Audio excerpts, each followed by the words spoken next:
बॉलीवुड में tragedy queen के नाम से मशहूर कमाल की खूबसूरत और बेहतरीन अदाकारा मीना कुमारी जी के चाहने वाले सिर्फ आम लोग ही नहीं बल्कि डाकू भी हुआ करते थे। लेकिन खुद मीना कुमारी जिस इंसान को चाहती थी उसी ने उन्हें प्यार में तड़पता हुआ छोड़ दिया।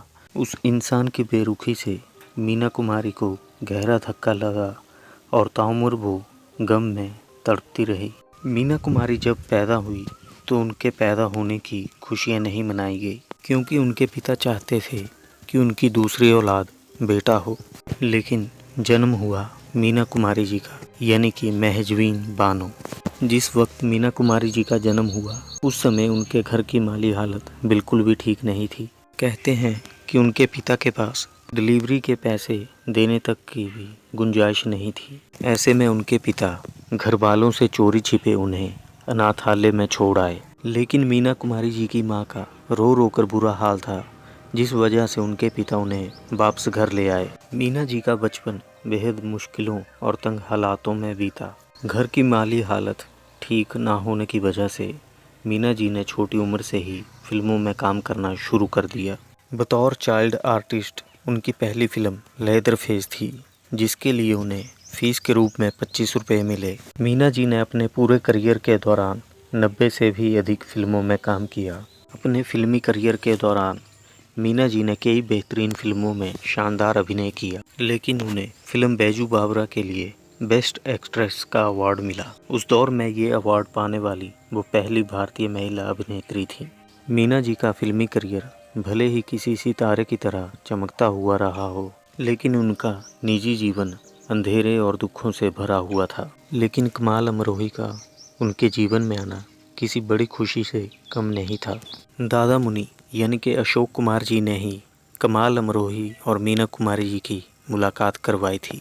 उस वक्त अशोक कुमार जी की फिल्म तमाशा की शूटिंग चल रही थी और इसी फिल्म के सेट पर अशोक जी ने मीना कुमारी और कमाल अमरोही की मुलाकात करवाई, जिसके बाद कमाल अमरोही ने मीना जी को अपनी फिल्म के लिए साइन भी कर लिया था। कहते हैं कि मीना कुमारी और कमाल अमरोही अपनी पहली मुलाकात में ही एक दूसरे को दिल दे बैठे। एक बार जब मीना कुमारी जी महाबलेश्वर से मुंबई लौट रही थी तो रास्ते में उनकी गाड़ी का एक्सीडेंट हो गया। इस हादसे में मीना जी के बाएं हाथ में काफ़ी गहरी चोटें लगी थी। जब उन्हें हॉस्पिटल में एडमिट करवाया गया तो डॉक्टर को उनके बाएं हाथ की 2 उंगलियां काटनी पड़ी और इसी वजह से मीना जी फिल्म के सेट पर हमेशा अपने बाएं हाथ को दुपट्टे से ढक कर रखती थी। कहते हैं कि एक बार डाकुओं के गिरोह ने मीना कुमारी जी को रास्ते में घेर लिया था। हुआ यूं कि एक बार आउटडोर शूटिंग के दौरान कमाल अमरोही की कार का पेट्रोल खत्म हो गया था। उस वक्त मीना जी भी उनके साथ में थी। रात का वक्त था। ऐसे में डाकुओं के एक गिरोह ने उन पर धावा बोल दिया।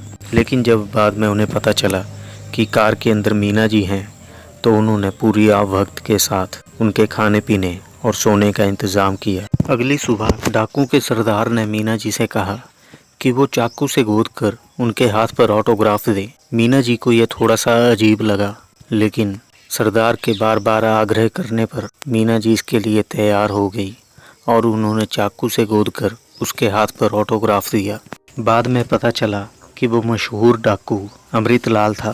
उनके पति कमाल अमरोही जब फिल्म पाकीज़ा बना रहे थे तो वो बुरी तरह से आर्थिक संकट में फंस गए थे। ये कमाल अमरोही जी की एक महत्वाकांक्षी फिल्म थी जिसे वो किसी भी हाल में पूरा करना चाहते थे। लिहाजा मीना कुमारी जी ने अपनी सारी संपत्ति अपने पति की फिल्म में लगा दी। हालांकि इस फिल्म की शूटिंग के दौरान दोनों पति पत्नी के रिश्ते में दरार आ गई और इसके बाद दोनों हमेशा के लिए एक दूसरे से अलग हो गए। कहते हैं कि एक बार कमाल अमरोही ने गुस्से में मीना जी को 3 बार तलाक बोल दिया था। हालांकि उन्हें अपने किए पर पछतावा हुआ और वो दोबारा मीना जी से निकाह करना चाहते थे। दोबारा निकाह करने के लिए मीना जी को हलाला से गुजरना पड़ा। कमाल अमरोही ने मीना जी का दोबारा निकाह अमानुल्लाह खान, जो कि जीनत अमान के पिता थे, उनसे करवाया। हलाला के नियम के अनुसार मीना जी को अपने नए शौहर के साथ हम बिस्तर होना पड़ा था। इसके बाद उन्होंने अपने नए शौहर से तलाक लिया और फिर से कमाल अमरोही से निकाह किया। इस घटना के बाद मीना जी बेहद दुखी हुई और उन्होंने एक बार लिखा था, जब धर्म के नाम पर मुझे अपना जिस्म किसी और मर्द को सौंपना पड़े तो फिर मुझ में और वेश्या में क्या फ़र्क रहा। कमाल अमरोही से तलाक के बाद मीना जी बेहद अकेली हो गई थी और इस दौरान उन्होंने अपने आप को पूरी तरह से शराब के नशे में डुबो लिया था। हालांकि इसी दौरान उनका अफेयर धर्मेंद्र जी के साथ भी रहा। उस वक्त धर्मेंद्र स्ट्रगलर हुआ करते थे और मीना एक टॉप एक्ट्रेस थी। फिल्म फूल और पत्थर की शूटिंग के दौरान दोनों एक दूसरे के करीब आ गए।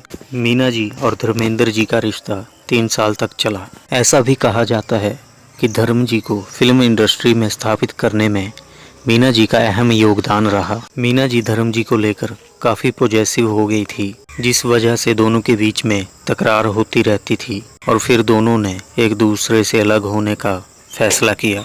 धर्मेंद्र से अलग होने के बाद मीना जी बेहद अकेली हो गई और वो पहले से भी ज़्यादा दुखी हो गई थी, जिसके बाद पूरी तरह से मीना जी ने खुद को शराब के नशे में डुबो दिया था। एक और जहां मीना जी को शराब की लत लग चुकी थी, वहीं दूसरी ओर वो डिप्रेशन का भी शिकार हो गई और उन्हें नींद ना आने की बीमारी लग गई। अपनी बीमारी से परेशान जब मीना जी डॉक्टर के पास दवाई लेने पहुंची तो डॉक्टर ने उन्हें रोज़ 1 पैक ब्रांडी लेने की सलाह दी। हालांकि ये सलाह इसलिए दी गई थी क्योंकि मीना जी रात भर जागती रहती थी और वो दिन में भी नहीं सोती थी, जिसके चलते उनकी सेहत पर बुरा असर पड़ा और वो धीरे धीरे बीमार रहने लगी। उनकी सेहत इतनी ख़राब हो चुकी थी कि फिल्म पाकीज़ा के कुछ सीन शूट करने के लिए पद्मा खन्ना जी को उनका डुप्लीकेट बनकर ये सीन करने पड़े। कहते हैं कि फिल्म पाकीज़ा के दौरान राजकुमार मीना जी को देखते ही अपने डायलॉग भूल जाते थे। अपने फिल्मी करियर के दौरान मीना जी ने ढेरों दौलत और शोहरत कमाई, लेकिन ताउम्र वो प्यार के लिए तरसती रही। अपनी खूबसूरती और फिल्मों में अपने शानदार अभिनय से दर्शकों को अपना दीवाना बनाने वाली मीना कुमारी जी अपने आखिरी समय तक बीमारी से लड़ती रही। आखिरकार 31 मार्च 1972 को मीना जी ने इस दुनिया से विदा ली। भले ही मीना जी आज इस दुनिया में नहीं हैं, लेकिन वो अपने चाहने वालों के दिलों में हमेशा रहेंगी।